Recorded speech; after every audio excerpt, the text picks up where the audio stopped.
Selama beberapa bulan terakhir, kita semua santai menikmati jalannya cerita ngeliatin sosok Roman Reigns, sang original tribal chief alias OTZ, kesana sini jadi anti-hero yang keren banget.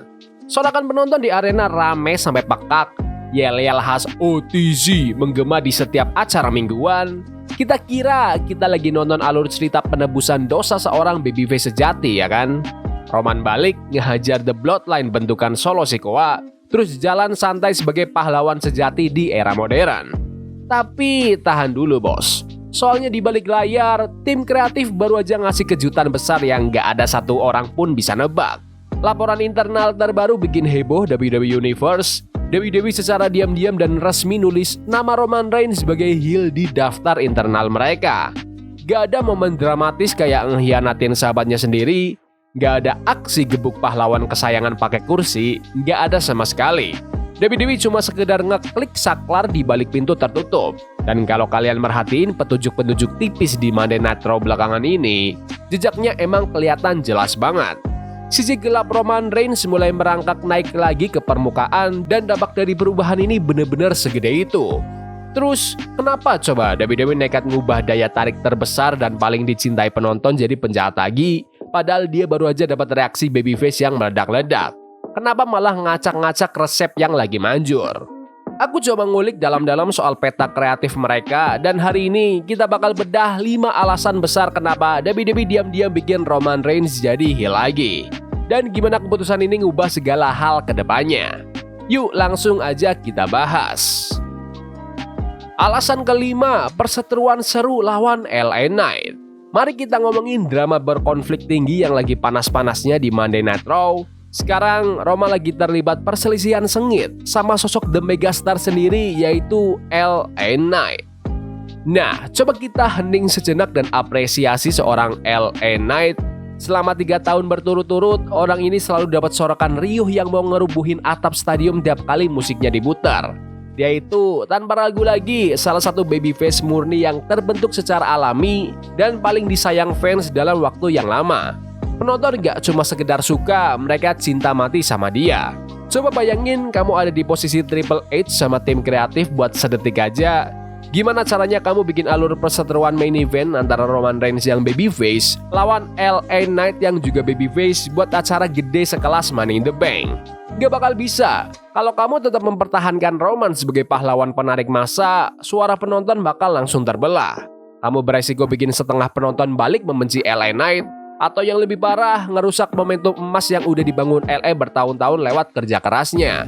Itu bikin alur ceritanya jadi canggung, kering, dan bersaing secara nggak sehat. Dengan perlahan ngebawa Roman balik ke tabiat heel-nya, dinamika bertarungnya jadi super jelas dan kelihatan mantap. Roman bisa ngeluarin lagi gaya sombong, narsis, dan tingkat sembah aku yang paling kita benci tapi kangenin. Sementara LA Knight bisa meranin pahlawan underdog yang suka provokasi, gak pantang menyerah dan berani melawan kesewenang-wenangan. Ini ngasih kita pertandingan perebutan gelar dunia antara babyface lawan heel klasik ala era kejayaan dulu, di mana penonton tahu persis harus ngebelain siapa. Dan ya, itu benar-benar bikin cuan melimpah.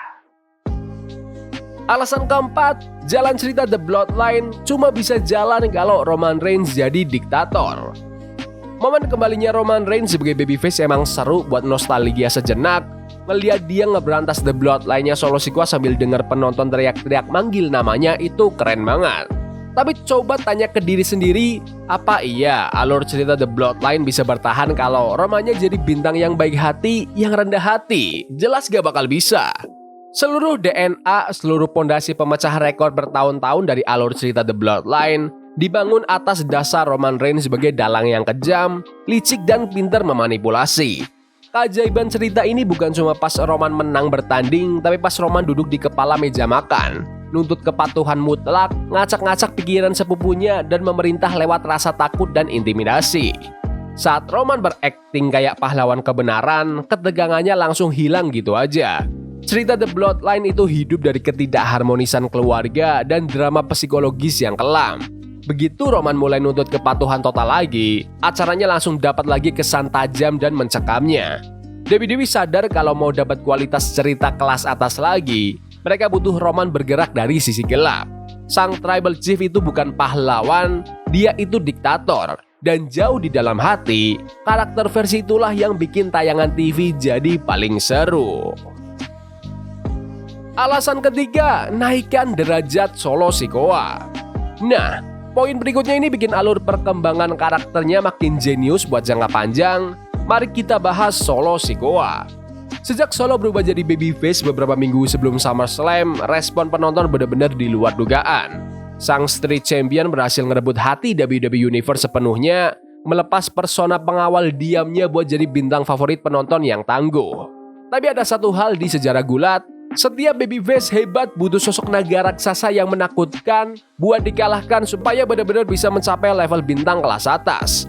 Kalau Roman tetap jadi babyface, terus Solo mau ditaruh di mana? Dia bakal terjebak di peran keponakan penurut yang canggung dan selalu tertutupi sama bayang-bayang sang OTC. Dengan membalikan Roman jadi heel lagi, WWE ngasih Solo Sikoa batu loncatan yang luar biasa. Roman jadi diktator jahat yang berusaha cekokin Solo lagi di bawah jempolnya dan nuntut dia buat tunduk. Aksi Solo yang berdiri tegap menatap mata mantan pemimpinnya dan bilang enggak bakal bikin alur cerita pemberontakan yang legendaris dan keren banget.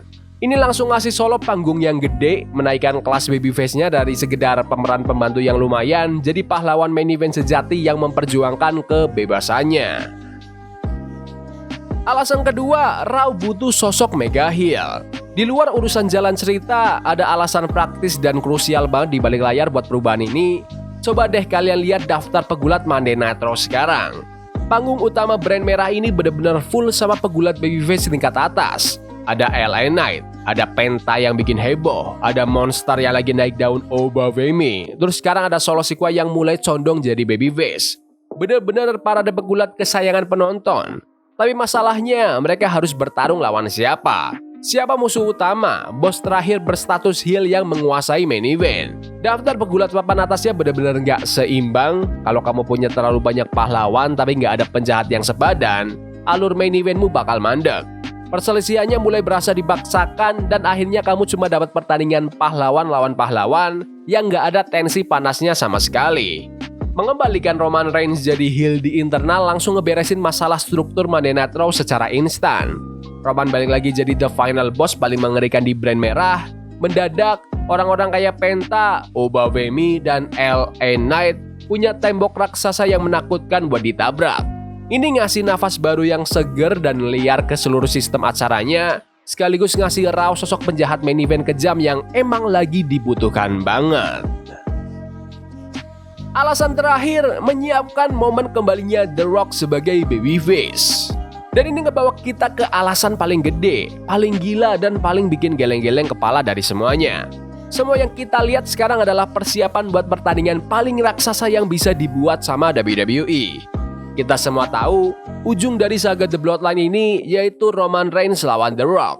Pertarungan demi gelar sejati High Chief. Coba ingat-ingat lagi pas persiapan menuju WrestleMania 40, The Rock balik sebagai The Final Boss, penjahat korporat berjas yang kejam. Itu ikonik banget. Tapi kedepannya, kalau mau membangun pertandingan impian super gede antara Roman dan Rock buat WrestleMania 43, dinamika reaksi penontonnya harus pas banget tanpa celah. Kalian gak bisa bikin The Rock yang heel bertarung lawan Roman yang heel juga, itu namanya ngebunuh dinamika bertanding. Dan kalian juga gak bisa bikin The Rock jadi diktator jahat lawan Roman yang babyface, karena penonton secara alami pasti mau mengagumi The Rock pas dia balik buat penampilan terakhir legendarisnya.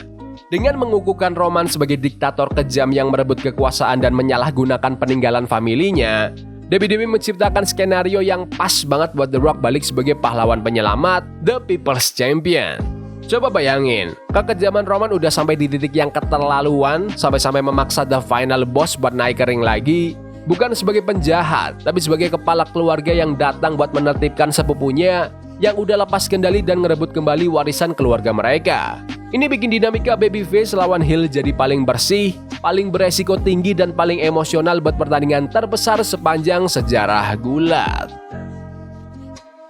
Pada akhirnya, keputusan WWE yang diam-diam mengubah Roman Reigns balik jadi heel itu bukan sebuah kesalahan. Ini adalah strategi perubahan arah yang cerdas banget.